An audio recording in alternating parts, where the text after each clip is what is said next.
Si Lucky. Ito si tatay. Ito naman si nanay. Ito anak din niya. Ito. Merong ang gali, si Kate. Ito naman si Bulinggit. Ang dami naming aso. Ito si Moira. Ito naman si Bulinggit. Yan. Pag natutulog kami, makakatabi din namin yan. Ito si Kate. Kasi meron siyang kati-kati sa balat. Ito naman si nanay. Ito si tatay. Ayan si tatay yan. Ito naman si Lucky, anak yan. Ito si tatay. Ito si nanay. Ayan, mga anak nila yan, anak. So, anak, 6 yan, napamigyan na namin yung 3.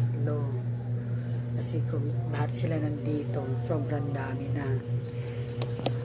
Kung nasaan kami, nandun din sila. Pag nasa baba kami, sa baba sila. Pero malalakas siyang kumain ng saging. Kahit di na kami nagsasara ng bintana sa gabi.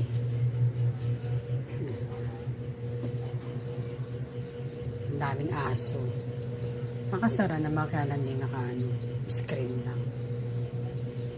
Kasi wala pang pangsarang maayos. Hindi, meron sa loob ko lang. Salamin pala yun. Ayun, dyan. Hanggang doon. Nakakaakyat yan sila doon sa taas. Hanggang doon sa baba. Yan, dito kami sa kwarto. Ayan, tulog sila. Ayan, mga busog kasi. Bagong kain. Tulog na tulog. Sarap na mga tulog. Ayan sila. Ayan